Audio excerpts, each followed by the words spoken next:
തമിഴിൽ ഈ വർഷത്തെ ഏറ്റവും വലിയ വിജയമായി മാറിയിരിക്കുകയാണ് അജിത് നായകനായ ഗുഡ് ബാഡ് അഗ്ലി. അജിത്തിന്റെ കടുത്ത ആരാധകനായ ആദിക് രവിചന്ദ്രൻ സംവിധാനം ചെയ്ത ചിത്രം താരത്തിന്റെ കരിയറിലെ ഏറ്റവും വലിയ വിജയമായി മാറുകയായിരുന്നു. 240 കോടിയോളം ഇതിനോടകം സ്വന്തമാക്കുകയാണ് ഗുഡ് ബാഡ് അഗ്ലി. എന്നാൽ തമിഴ്നാട് ഒഴികെ മറ്റിടങ്ങളിൽ വമ്പൻ കളക്ഷൻ നേടാൻ ചിത്രത്തിന് സാധിച്ചില്ല. തമിഴിലെ tiger 2 നടനായ ശിവകാർത്തികേയന്റെ അമരന്റെ collection തമിഴ്നാട്ടിലൊഴികെ മറ്റിടത്തും good bad അഗ്ലിക്ക് മറികടക്കാനായില്ല.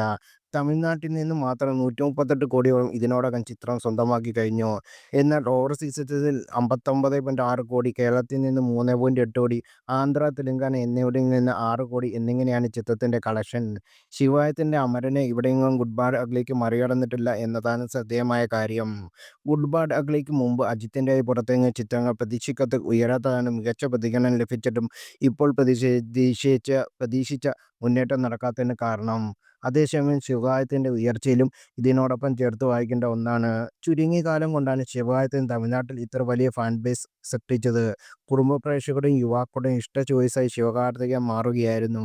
Safe zone വിട്ട് അമരം പോലെ കണ്ടന്റ് ഓറിയന്റഡ് സിനിമ ചെയ്തതോടെ തന്നിലെ നടനെയും ശിവകാർത്തികേയൻ പ്രേക്ഷകർക്ക് വെളിപ്പെടുത്തിയിട്ടുണ്ട്.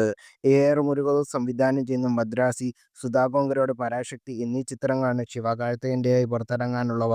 ഈ രണ്ട് സിനിമകൾ കൂടി വിജയമായാൽ തമിഴ്നാട്ടിലെ ടയർ 1 താരങ്ങൾക്കൊപ്പം ശിവകാർത്തികേയനും ഇടം പിടിക്കുമെന്ന് ഏറെക്കുറെ ഉറപ്പുകഴിഞ്ഞിട്ടുണ്ട്.